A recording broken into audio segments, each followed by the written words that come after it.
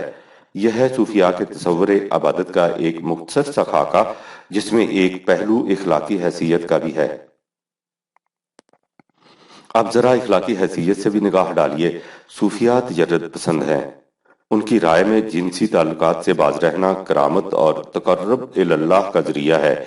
ان کی کتابوں کا مطالعہ کیجیے، ان میں آپ کو پلیدی، مخول، پاگل پن، کفر، دجل، فتنہ اور دروغ و بہتان سب کچھ مل جائے گا۔ ملاحظہ فرمائیے۔ نمبر 1، محمد بن علی ابو جعفر الشلغمانی ایک مشہور بزرگ ہیں جو ابن الفراقید کے نام سے مشہور ہیں۔ وہ فرماتے ہیں خدا سارے معبودوں کا معبود ہے اور دنیا کی ہر چیز میں اس کی وسعت و ظرف کے مطابق داخل ہے، حتیٰ کہ آدم و ابلیس دونوں میں بھی داخل ہے۔ نمبر 2، حضرت شیرانی ایک بزرگ کی نسبت لکھتے ہیں کہ وہ مکمل صاحب کشف تھے۔ ان کا ایک کتا تھا جو گدھے کے برابر تھا اور ہمیشہ ان کے کاندھوں پر بیٹھا رہتا تھا۔ اس کو بھوک لگتی تو آپ کی توجہ اور کرامت سے اسے بھیڑ کا گوشت کتے کی خواہش پر کبوتر بن جاتا تھا۔ نمبر 3، حضرت شیرانی کے دوستوں میں ایک صاحب اسفیر نامی تھے۔ ان کی بابت فرماتے ہیں کہ وہ بچپنے ہی سے صاحب کرامت تھے۔ یہ ایک باغ میں رہتے تھے۔ شہر کو بھیڑیے یا بچو پر سوار ہو کر آتے تھے، پانی پر چل لیتے تھے اور ان کا پیشاب تازہ دودھ کی طرح ہوتا تھا۔ نمبر 4، حضرت شیرانی نے ایک بزرگ ابراہیم زسوکی کا یہ قول نقل کیا ہے کہ میں 6 سال کا تھا تو اللہ تعالیٰ نے مجھے ملا اعلیٰ کی ہر چیز دکھائی۔ وہاں میں نے سورہ فاتحہ کا ایک نکتہ دار لفظ بھی دیکھا جس میں بہت سے انسان اور جن لوٹ رہے تھے۔ میں نے اس کو سمجھ لیا اور سمجھ لینے پر اللہ تعالیٰ کا شکر ادا کیا۔ پھر اللہ کے حکم سے ہر ساکن چیز متحرک اور ہر متحرک چیز ساکن ہو گئی۔ پھر دیکھا تو میں 14 سال کا ہو چکا تھا۔ نمبر 5، انہی شیرانی نے شویمی کے حوالہ سے یہ واقعہ بیان کیا ہے کہ ان کے ایک بزرگ بیمار پڑے اور مرنے کے قریب آ گئے۔ اس پر شویمی نے ان کو اپنی عمر میں سے 10 سال حبا کر دیے، لیکن ان کی عدم موجودگی میں ان کا انتقال ہو گیا۔ آپ ان کے یہاں آئے تو ان کو غسل دیا جا رہا تھا۔ آپ نے تعجب سے پوچھا کیسے مر گئے؟ پھر فرمایا خدا کی قسم اگر میں موجود ہوتا تو ان کو ہرگز مرنے نہ دیتا۔ پھر آپ نے ان کے غسل کا سارا پانی پی لیا۔ نمبر 6، شیرانی اپنے بزرگ محمد خضری کے متعلق لکھتے ہیں کہ مجھ سے شیخ ابو الفضل سرسی نے یہ واقعہ بیان کیا کہ ایک مرتبہ جمعہ کے دن حضرت خضری مسجد میں تشریف لائے تو لوگوں نے استدعا کی کہ آج آپ خطبہ دیں، لہٰذا آپ ممبر پر چڑھے اور خطبہ دیا۔ حمد و ثنا کے بعد فرمایا لوگو دیکھو تمہارا رب حضرت ابلیس ہے۔ اس پر لوگ چیخنے لگے کہ آپ نے کلمہ کفر کہہ دیا۔ یہ سن کر آپ تلوار کھینچ کر ممبر سے اتر آئے۔ لوگ خوف کے مارے بھاگ گئے۔ آپ پھر ممبر پر جا کے بیٹھ گئے اور عصر کی اذان تک وہیں بیٹھے رہے۔ کچھ دیر بعد قرب و جوار کی بستیوں کو لوگ آئے اور ہر بستی کے لوگوں نے بیان کیا کہ شیخ نے تو نماز جمعہ ہمارے یہاں پڑھائی ہے۔ شمار کرنے سے معلوم ہوا کہ سب مل کر 30 خطبے ہوئے، 30 مسجدوں میں نماز پڑھائی، حالانکہ وہ ہمارے یہاں موجود تھے۔ اسی قسم کی اور بہت سی چیزیں آپ کو شیرانی کی طبقات کبریٰ میں مل جائیں گی۔ یہ تو مشت نمونہ از خروارے کے طور پر ہم نے پیش کی ہیں۔ حیرت تو اس بات پر ہے کہ جامعہ ازہر کے مکتبہ سے یہ کتاب طبع ہو کر شائع ہوئی ہے۔ اور آخر میں یہ بھی دیکھ لیجئے کہ ان حضرات کے نزدیک علم تصوف کی سند کیا ہے۔ ابن عجیبہ نے حکم بن عطا سکندری کی شرح میں لکھا ہے علم تصوف کے اول بانی حضور صلی اللہ علیہ وسلم تھے، جس کی تعلیم حضور کو حضرت جبرائیل کے ذریعے خدا کی طرف سے دی گئی تھی۔ آپ پہلی بار شریعت لے کر آئے اور اس کی تکمیل کے بعد دوبارہ حقیقت لے کر نازل ہوئے، جس کو حضور صلی اللہ علیہ وسلم نے صرف بعضوں تک رکھا۔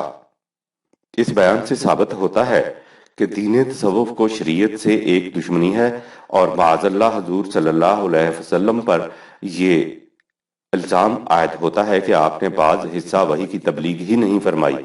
حاشا وکلا ثم حاشا وکلا، یہ ہیں علامہ قریشی کے مقالہ کے اقتباسات۔ مرنے کے بعد ہم دیکھ چکے ہیں کہ صوفیاء کے عقیدہ کی روح سے ان کی وفات کے بعد ان کی ذات ذات خداوندی میں مدغم ہو جاتی ہے۔ اس سے ذہن لازماً اس طرف منتقل ہو جاتا ہے کہ موت سے ان حضرات کا تشخص ختم ہو جاتا ہے، یعنی یہ حضرات خود انہی کی اصطلاح میں فانی فی اللہ ہو جاتے ہیں۔ لیکن نہیں، ان کے متعلق عقیدہ یہ ہے کہ یہ مرنے کے بعد بدستور زندہ رہتے ہیں۔ اس دنیا کے ساتھ ان کے تعلقات اسی طرح قائم رہتے ہیں، بلکہ ان کے اختیارات کی وسعتیں اور بھی بڑھ جاتی ہیں۔ انہیں قضاء و قدر پر تصرف حاصل ہو جاتا ہے۔ کائنات کا نظم و نسق انہی کے ہاتھ میں ہوتا ہے۔ جس طرح خارجی کائنات میں ارباب اقتدار کا الگ گروہ ہوتا ہے اور ان کے فرائض کی نسبت سے ان کے الگ الگ عہدے اور منصب ہوتے ہیں، اسی طرح زیر زمین دنیا میں رجال الغیب کی ایک خاص جماعت موجود رہتی ہے، ابدال اور قطب۔ اسماعیلی عقیدے کی روح سے ان کی تعداد 40 کے قریب ہوتی ہے اور انہیں ابدال کہا جاتا ہے۔ ابتداً یہ عقیدہ ابدال تک محدود تھا، لیکن بعد میں ابدال کے ماتحت 70 نجیب اور 300 نقیب مقرر کیے گئے اور ابدال کے اوپر 7 اوتار، 3 یا 4 عمود اور ایک غوث یا قطب قرار دیا گیا۔ غوث یا قطب کو اس زیر زمین روحانی مملکت کا تاجدار یا سربراہ اعلیٰ سمجھنا چاہیے۔ اسماعیلیوں کے یہ عقائد تو عام نہ ہوئے، لیکن غوث، قطب، ابدال وغیرہ کا نظام ہمارے تصوف کا مستقل جزو بن گیا۔ مدفون حضرات کے متعلق یہ عقیدہ بھی وضع کیا گیا کہ یہ اپنے عقیدت مندوں کی دعائیں سنتے ہیں، ان کی مرادیں پوری کرتے ہیں، ان کے حالات سے باخبر رہتے ہیں، ان تک ضرورت ان کی مدد کو پہنچتے ہیں، روحانی طور پر ہی نہیں بلکہ جسمانی پیکروں کے ساتھ بالکل اسی طرح جس طرح وہ مرنے سے پہلے اس دنیا میں موجود تھے۔ وہ اپنے مزاروں پر حاضری دینے والوں کو دیکھتے ہیں، ان کی سنتے ہیں، ان کے نذرانے وصول کرتے ہیں اور ان کے بدلے میں ان کی منہ مانگی مرادیں پوری کرتے ہیں۔ یہ عقائد تصوف میں ہماگیر ہیں۔ خود ان حضرات کی اس باب میں تعلیم کیا ہے اور وہ کس طرح اس دنیا میں آتے جاتے رہتے ہیں، اس کی تفصیل ہم آگے چل کر بیان کریں گے۔ یہاں 2-1 مثالوں سے یہ حقیقت سامنے آ جائے گی۔ بریلوی حضرات کہ اس ضمن میں یہ حضرات کس حد تک غلب برتتے ہیں۔ بریلوی یا رضائی فرقہ کے بانی مولانا احمد رضا خان نے مرنے سے پہلے بہت سی وصیتیں کی تھیں، جن کا مجموعہ وصایا شریف کے نام سے شائع ہو چکا ہے۔ ان میں غالباً آخری وصیت میں جو انہوں نے اپنی وفات کے قریب 2 گھنٹے پہلے کی تھی، فرمایا کہ ان کے فاتحہ میں کیا کیا چیزیں بھیجی جایا کریں۔ ان حضرات کا عقیدہ ہے کہ فاتحہ میں جو چیزیں رکھی جائیں وہ اسی طرح متوفی تک پہنچتی ہیں۔ انہوں نے اپنی وصیت میں فرمایا تھا، فاتحہ آئزہ سے اگر بطیب خاطر ممکن ہو تو فاتحہ ہفتہ میں 2-3 بار ان اشیاء سے بھی کچھ بھیج دیا کریں: دودھ کا برف، کھانا ساز اگر بھینس کا دودھ ہو، مرغ کی بریانی، مرغ پلاؤ خواہ بکری کا ہو، شامی کباب، پراٹھے اور بالائی فیرنی، ارد کی پھریری دال مع ادرک و لوازم، گوشت بھری کچوریاں، سیب کا پانی، انار کا پانی، سوڈے کی بوتل، وصایا شریف، مطبوعہ نوری کتب خانہ، لاہور۔ یہ حضرات اپنے مریدوں کی مرادیں کس طرح پوری کرتے ہیں، اس کی مثال انہی مولانا احمد رضا خان مرحوم کے ملفوظات سے ملاحظہ فرمائیے۔ کہتے ہیں، حضرت سیدی عبدالوہاب اکابر اولیاء کرام میں سے ہیں۔ حضرت سیدی احمد کبیر بدوی کے مزار پر بڑا میلہ اور ہجوم ہوتا تھا۔ اس مجمع میں چلے آتے تھے۔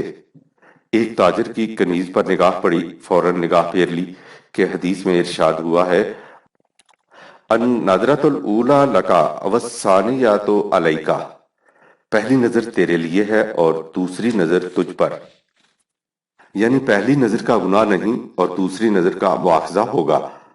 خیر، نگاہ تو پھیر لی مگر وہ آپ کو پسند آ گئی۔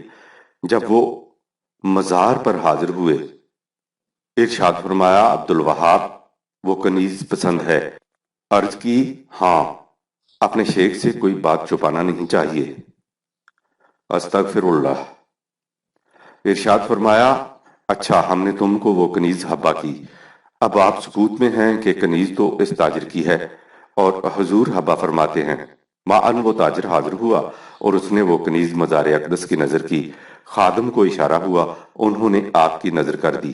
ارشاد فرمایا عبد الوہاب اب دیر کاہے کی، فلاں حجرہ میں لے جاؤ اور اپنی حاجت پوری کرو۔ ملفوظات حصہ سوم صفحہ نمبر 28۔ توبہ توبہ۔ مولانا مرحوم کی بیان کردہ اس حکایت ہی سے حیا کی آنکھیں زمین میں گڑ جاتی ہیں، لیکن اس سے آگے جو کچھ کہا گیا ہے اسے تو بیان کرنے کے لیے سینے پر پتھر رکھنا پڑتا اور اسے پڑھنے سے پہلے 100 بار معاذ اللہ استغفر اللہ کہنا پڑتا ہے۔ سنیے اور سر پیٹ کر رہ جائیے۔ انبیاء علیہ السلام کی قبور مطہرہ میں ازواج مطہرات پیش کی جاتی ہیں اور وہ ان کے ساتھ شاباشی فرماتے ہیں۔ ایزن ایسے مقام پر عام طور پر کہہ دیا جاتا ہے کہ یہ غلف ہے اور بعض غالی فرقوں تک محدود، ورنہ عام صوفیاء کے ہاں اس قسم کی باتیں نہیں ہوتی۔ پہلے تو یہ دیکھیے کہ جو کچھ اوپر لکھا گیا ہے وہ بنگڑ خانے کے کسی ملنگ کی حفوات نہیں۔ حضرت مولانا احمد رضا خان کو مجدد کہا جاتا ہے اور علوم شریعت کے بلند ترین ماہر، یہ ان کے ملفوظات ہیں۔ پھر دیکھیے کہ جس عقیدہ کی بنیاد پر اس گولو کی عمارت اٹھتی ہے وہ عقیدہ تصوف کی جان ہے اور تمام صوفیاء کے ہاں موجود، یعنی یہ عقیدہ کے مرنے کے بعد یہ حضرات بدستور زندہ رہتے ہیں، اس ضمن میں آتے جاتے ہی نہیں بلکہ حاضر و ناظر ہوتے ہیں۔ ان کے مریدوں کے اعمال نامے ان کے سامنے پیش کیے جاتے ہیں، وہ ان کے لب پر آنے والی دعاؤں ہی کو نہیں سنتے، دل میں گزرنے والی خواہشات کا بھی علم رکھتے ہیں اور انہیں پورا بھی کرتے ہیں، اور یہ سب عقائد قرآن کریم کی نصوص صریحہ کے خلاف ہیں۔ اس کی تفصیل میری کتاب جہان فردہ میں ملے گی، یہاں 2-4 آیات پر اکتفا کیا جاتا ہے۔ سورہ فاطر میں ہے قرآنی تصریحات، والذین تدعون من دونہ ما یملکون من قطمیر، سورہ 35 آیت نمبر 13۔ یہ لوگ خدا کے سوا جنہیں پکارتے ہیں وہ ذرہ برابر بھی اختیار و اقتدار نہیں رکھتے۔ واضح ہے کہ لوگ عام مردوں کو نہیں پکارتے، انہیں کو پکارتے ہیں جنہیں وہ اولیاء اللہ سمجھتے ہیں۔ لہٰذا قرآن کریم نے جو کہا ہے کہ وہ ذرہ برابر بھی اختیار و اقتدار نہیں رکھتے، تو خدا کا یہ ارشاد تمام مردوں پر حاوی ہے، خواہ وہ لوگوں کے عقیدے کے مطابق کتنے بڑے اولیاء اللہ کیوں نہ ہوں، بلکہ انبیاء کرام بھی، کیونکہ قرآن مجید میں خود نبی اکرم صلی اللہ علیہ وسلم کے متعلق کہا گیا ہے اِنَّکَ مَیِّتٌ وَإِنَّهُمْ مَیِّتُونَ، سورہ نمبر 39 آیت نمبر 3۔ اے رسول تو نے بھی ایک دن مر جانا ہے اور تمہارے مخالفین نے بھی۔ مندرجہ بالا آیات میں تو مرنے والوں کے عدم اختیار و اقتدار کی وضاحت کی گئی ہے۔ اس سے اگلی آیت میں ہے ان تدعوہم لا یسمعوا دعاءکم ولو سمعوا ما استجابوا لکم، سورہ 35 آیت نمبر 14۔ اگر تم انہیں پکارو تو یہ تمہاری پکار کو سن ہی نہیں سکتے، اور اگر بفرض محال یہ اسے سن بھی لیتے تو اس کا جواب نہیں دے سکتے۔ قرآن کریم کی اس آیہ جلیلہ میں واضح الفاظ میں بتا دیا گیا ہے کہ مردے اہل دنیا میں سے کسی کی بات سن ہی نہیں سکتے، اور جب وہ کسی کی بات سن نہیں سکتے تو اس کا جواب کس طرح دے سکتے ہیں؟ اس لیے کہ انما یستجیب الذین یسمعون، سورہ نمبر 6 آیت نمبر 36۔ بات کا جواب تو وہی دے سکتے ہیں جو بات کو سن سکیں۔ ذرا آگے چل کر فرمایا وما يستوي الأحياء ولا الأموات إن الله يسمع من يشاء وما أنت بمسمع من في القبور، سورہ نمبر 35 آیت نمبر 22۔ زندہ اور مردہ کبھی برابر نہیں ہو سکتے۔ جہاں تک کسی کی بات سننے کا تعلق ہے تو سننے کی صلاحیت خدا کے قانون مشیت کے تابع ہوتی ہے، یعنی خدا کے مقرر کردہ قانون طبعی کے مطابق، اور قانون یہ ہے کہ جو قبروں میں چلے جاتے ہیں وہ سن نہیں سکتے۔ اس لیے وَمَنْ أَضَلُّ مِمَّنْ يَدْعُو مِن دُونِ اللَّهِ مَن لَّا يَسْتَجِيبُ لَهُ إِلَىٰ يَوْمِ الْقِيَامَةِ وَهُمْ عَن دُعَائِهِمْ غَافِلُونَ، سورہ 46 آیت نمبر 5۔ اس سے زیادہ راہ گم کردہ کون ہو سکتا ہے جو خدا کو چھوڑ کر اسے پکارے، جو قیامت تک اس کی پکار کا جواب نہ دے سکے۔ یہ پکارنے والے اس فریب نفس میں مبتلا رہتے ہیں کہ یہ حضرات ہماری دعاؤں کو سنتے ہیں، حالانکہ حقیقت یہ ہے کہ ان لوگوں کو قطعاً علم نہیں ہوتا کہ کون پکار رہا ہے اور وہ کیا مانگ رہا ہے۔ پکارنے والوں کی دعاؤں سے باخبر ہونا تو ایک طرف، ان کی کیفیت یہ ہوتی ہے کہ اموات غیر احیاء، سورہ نمبر 16 آیت نمبر 21، یہ مردہ ہوتے ہیں، زندہ نہیں ہوتے۔ وما یشعرون ایان یبعثون، سورہ نمبر 16 آیت نمبر 21، انہیں خود اپنے متعلق بھی اس کا علم نہیں ہوتا کہ کب اٹھائے جائیں گے۔ باقی رہا موت کے بعد ان حضرات کا اس دنیا میں آنا، تو قرآن کریم نے متعدد مقامات پر اس کی وضاحت کر دی ہے۔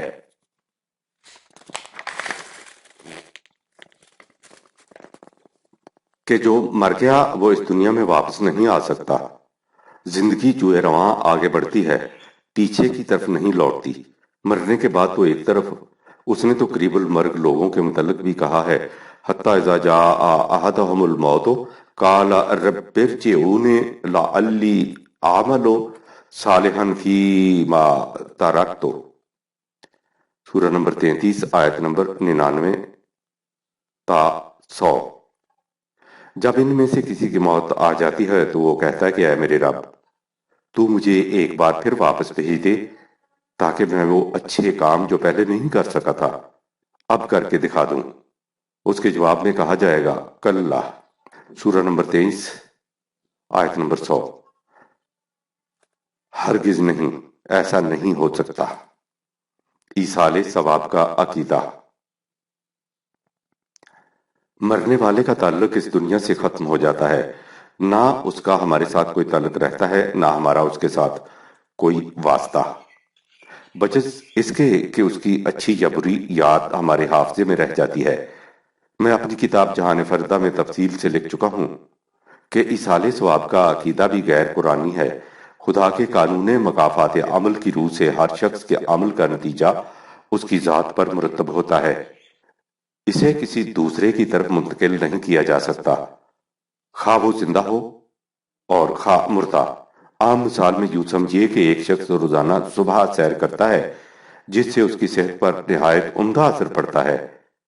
اس کا بھائی گھر میں بستر پر لیٹا رہتا ہے، وہ سیر کرنے والا ہزار چاہے کہ اس کی سیر کا جو اثر اس کی صحت پر پڑا ہے اسے کسی طرح اپنے بھائی کی طرف منتقل کر دے تاکہ اس کی صحت اچھی ہو جائے، وہ ایسا کبھی نہیں کر سکے گا۔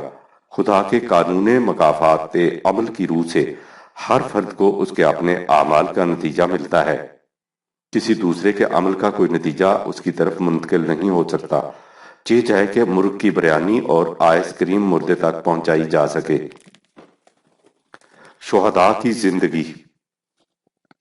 ان حضرات کے مرنے کے بعد کی زندگی کے متعلق کہا جاتا ہے کہ قرآن کریم شہداء کے زندہ ہونے کی شہادت دیتا ہے، اور چونکہ ان لوگوں کا شمار بھی شہداء کے زمرے میں ہوتا ہے اس لیے یہ بھی انہی کی طرح زندہ رہتے ہیں۔ شہداء کے متعلق کسی تفصیلی بحث میں الجھے بغیر ہم صرف اس حقیقت کے پیش کرنے پر اکتفا کرتے ہیں جسے قرآن کریم نے ان الفاظ میں بیان کر دیا ہے، وَلَا تَحْسَبَنَّ الَّذِينَ قُتِلُوا فِي سَبِيلِ اللَّهِ أَمْوَاتًا بَلْ أَحْيَاءٌ عِندَ رَبِّهِمْ يُرْزَقُونَ، سورہ نمبر 3 آیت نمبر 169۔ جو لوگ اللہ کی راہ میں قتل کر دیے جائیں انہیں مردہ مت سمجھو، وہ اللہ کے ہاں زندہ ہیں اور سامان نشو و نما پاتے ہیں۔ یہاں دیکھیے ان کی زندگی کے متعلق عند ربہم کہا گیا ہے، یعنی وہ اپنے رب کے نزدیک زندہ ہے، اس دنیا والوں کے نزدیک نہیں، ان سے ان کا کوئی واسطہ نہیں ہوتا۔ لیکن سوال یہ ہے کہ صوفیاء کو شہداء کے زمرے میں شامل کس طرح کیا جا سکتا ہے، جنہیں عرف عام میں شہید کہا جاتا ہے؟ قرآن کریم میں ان کے لیے یہ لفظ نہیں آیا، اس نے انہیں مقتولین فی سبیل اللہ کی اصطلاح سے پکارا ہے، یعنی خدا کی راہ میں قتل ہو جانے والے۔ صوفیاء تو اپنی خانقاہوں کے حجروں اور زاویوں میں عزلت گزین رہتے ہیں، اور ریاضتوں اور مراقبوں میں اس قدر جذب ہوتے ہیں کہ انہیں دنیا و مافیہا کی خبر تو ایک طرف احساس تک نہیں ہوتا۔ جہاد اور میدان جنگ سے ان کا کیا واسطہ، لہٰذا وہ مقتولین فی سبیل اللہ کے زمرے میں کیسے شامل ہو سکتے ہیں؟ انہیں اس زمرہ میں شامل کرنے کے لیے ایک حدیث وضع کی گئی ہے۔ کہا گیا کہ حضور صلی اللہ علیہ وسلم ایک جنگ سے واپس تشریف لا رہے تھے تو آپ نے فرمایا، جہاد اکبر، رجعنا من الجہاد الاصغر الی الجہاد الاکبر، ہم جہاد اصغر سے پلٹ کر جہاد اکبر کی طرف لوٹ رہے ہیں۔ اس سے دلیل یہ لائی جاتی ہے کہ میدان جنگ جہاد اصغر ہے اور اس کے مقابلہ میں وعظ و نصیحت، تلقین و تبلیغ اور صوفیوں کے تصور کا تزکیہ نفس جہاد اکبر، اور اس جہاد اکبر میں مصروف رہ کر مرنے والوں کا رتبہ مقتولین فی سبیل اللہ کے برابر ہوتا ہے، بلکہ جیسا کہ آئندہ سطور میں بتایا جائے گا ان سے بھی بلند۔ علاوہ اس کے کہ قرآن کریم میں جہاد اصغر اور جہاد اکبر کی کوئی تفریق نہیں ملتی، محدثین نے اپنے معیار کی روح سے بھی اس حدیث کو وضعی قرار دیا ہے۔ مولانا حسین احمد مدنی جو دارالعلوم دیوبند کے شیخ الحدیث تھے، اس حدیث کے متعلق لکھتے ہیں، صوفیہ کی کتابوں میں رجعنا من الجہاد الاصغر الی الجہاد الاکبر کو صحیح حدیث کہا گیا ہے، لیکن عسقلانی کا قول ہے کہ امام نسائی نے اسے ابراہیم بن الہ کا کلام بتایا ہے۔ الفاظ کی رقاقت زبردست کرینہ ہے کہ یہ آن حضرت کا قول نہیں ہو سکتا، اور نہ حدیث کی متداول کتابوں میں شاہ عبدالعزیز جیسے متبحر محدث نے اسے دیکھا ہے۔ بس احادیث اور غیر احادیث کا فیصلہ محدثین کے اصول و قواعد کی روح سے کیا جائے گا، کیونکہ ہر فن میں صاحب فن کی رائے اگر تسلیم نہ کی جائے تو ایمان اٹھ جائے گا اور شریعت کا بھرم جاتا رہے گا۔ بیچارے صوفیہ جن پر حسن زن کا غلبہ ہوتا ہے، بھلا ان حضرات کو تنقید و تفتیش کی کہاں فرصت، اور انہیں نہ اس کی عادت ہے، بس جو سن لیا دیکھ لیا اسے باور کر لیا۔ ان کے اس حسن زن سے کسی قول کا حدیث رسول ہونا ثابت نہیں ہو جائے گا۔ مکتوبات شیخ الاسلام جلد اول، صفحہ 307-308۔ ہم نے ابھی کہا ہے کہ صوفیاء کا مرتبہ مقتولین فی سبیل اللہ سے بھی بلند قرار دیا جاتا ہے۔ ایسا کس بنیاد پر کیا جاتا ہے؟ اس کی وضاحت علامہ اقبال نے اپنے ایک مکتوب مورخہ 10 جولائی سن 1916 عیسوی میں ان الفاظ میں کی ہے: باطنی معنی، حقیقت یہ ہے کہ کسی مذہب یا قوم کے دستور العمل و شعار میں باطنی معنی تلاش کرنا یا باطنی مفہوم پیدا کرنا اصل میں اس دستور العمل کو مسخ کر دینا ہے۔ یہ ایک نہایت سوٹیبل طریق تنسیق کا ہے، اور یہ طریق وہی قومیں اختیار یا ایجاد کر سکتی ہیں جن کی فطرت گوشفندی ہو۔ شعراء عجم میں بیشتر وہ شعراء ہیں جو اپنے فطری میلان کے باعث وجودی فلسفے کی طرف مائل تھے۔ اسلام سے پہلے بھی ایرانی قوم میں یہ میلان طبیعت موجود تھا، اور اگرچہ اسلام نے کچھ عرصہ تک اس کا نشو و نما نہ ہونے دیا، تاہم وقت پا کر ایران کا آبائی اور طبعی مذاق اچھی طرح سے ظاہر ہوا، یا باللفاظ دیگر مسلمانوں میں ایک ایسے لٹریچر کی بنیاد پڑی جس کی بنا وحدت الوجود تھی۔ ان شعراء نے نہایت عجیب و غریب اور بظاہر دلفریب طریقوں سے شاعر اسلام کی تردید و تنسیق کی ہے، اور اسلام کی ہر محمود شے کو ایک طرح سے مذموم بیان کیا ہے۔ اگر اسلام افلاس کو برا کہتا ہے تو حکیم سنائی افلاس کو اعلیٰ درجہ کی سعادت قرار دیتا ہے۔ اسلام جہاد فی سبیل اللہ کو حیات کے لیے ضروری تصور کرتا ہے، تو شعراء عجم اس شعار اسلام میں کوئی اور معنی تلاش کرتے ہیں۔ مثلاً غازی ذبح شہادت اندر تگو پوست، غافل کے شہید عشق فاضل تر ازوست، در روزے قیامت این باد کے مان، این کشتہ دشمن است و این کشتہ دوست۔ یہ ربائی شاعرانہ اعتبار سے نہایت عمدہ ہے اور قابل تعریف، مگر انصاف سے دیکھیے تو جہاد اسلامیہ کی تردید میں اس سے زیادہ دل فریب اور خوبصورت طریقے اختیار نہیں کیا جا سکتا۔ شاعر نے کمال یہ کیا ہے کہ جس کو اس نے زہر دیا ہے اس کو احساس بھی اس امر کا نہیں ہو سکتا کہ مجھے کسی نے زہر دیا ہے، بلکہ وہ سمجھتا یہ ہے کہ مجھے آب حیات پلایا گیا ہے۔ مسلمان کئی صدیوں سے یہی سمجھ رہے ہیں۔ اصل یہ ہے کہ جیسا کہ پہلے بھی لکھا جا چکا ہے، تصوف کا سارا مدار شاعری پر ہے، خواہ وہ نظم میں ہو خواہ نثر میں۔ تصوف میں حقائق نہیں ہوتے، لطائف ہوتے ہیں۔ حقائق کے لیے قرآن مجید کی سند اور دلائل و براہین کی ضرورت ہوتی ہے، اور لطائف کو تمثیلات، استعارات اور تشبیہات کے شاعرانہ سہاروں سے پیش کیا جاتا ہے۔ تشبیہات، اس نکتہ کی تشریح میں جانے کے لیے ایک ذخیم کتاب کی ضرورت ہوگی۔ یہاں دو چار مثالوں پر اکتفا کیا جاتا ہے۔ تصوف کی بنیاد اس دعویٰ پر ہے کہ مرشد کی وساطت کے بغیر خدا سے تعلق پیدا نہیں ہو سکتا۔ اس دعوے کی شہادت میں کوئی سند یا دلیل پیش نہیں کی جاتی، استعارات سے کام لیا جاتا ہے۔ مریدوں سے کہا جاتا ہے کہ کپاس کے ایک ڈھیر کو سارا دن دھوپ میں رکھ چھوڑو، وہ یوں ہی ہلکی سی گرم ہو جائے گی، لیکن سورج کی انہی شعاؤں کو آتشین شیشہ میں سے گزار کر کے پاس پر ڈالو، چند لمحوں میں شعلہ بھڑک اٹھے گا۔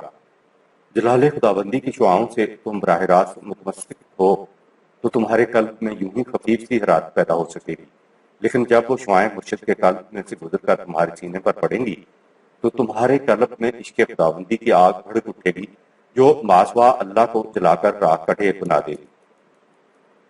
یا مثلاً تم سورج کی طرف دیکھو تو تمہاری آنکھیں چندھا جائیں گی، تم سورج کا مشاہدہ نہیں کر سکو گے، لیکن اسی سورج کا عکس پانی کے پیالہ میں دیکھو تو پورے کا پورا سورج تمہارے سامنے بے نقاب ہو کر آ جائے گا۔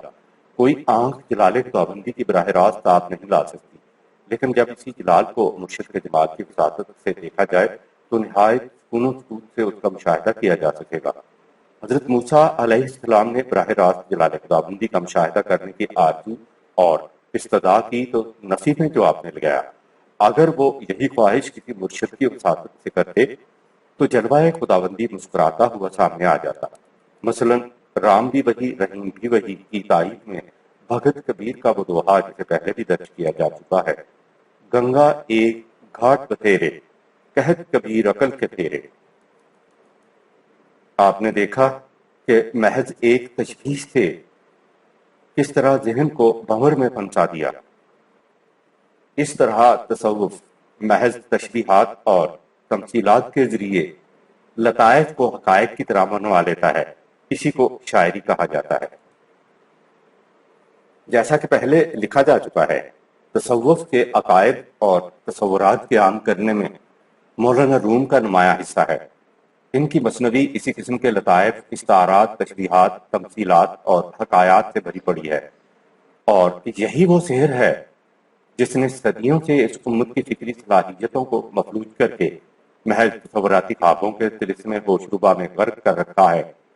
یہ ہے تصوف کا زہر جسے حسن عقیدت کی بنا پر تریاق سمجھا جاتا ہے، لیکن زہر تو زہر ہی رہتا ہے، خواہ اس کا نام کچھ ہی کیوں نہ رکھ دیا جائے۔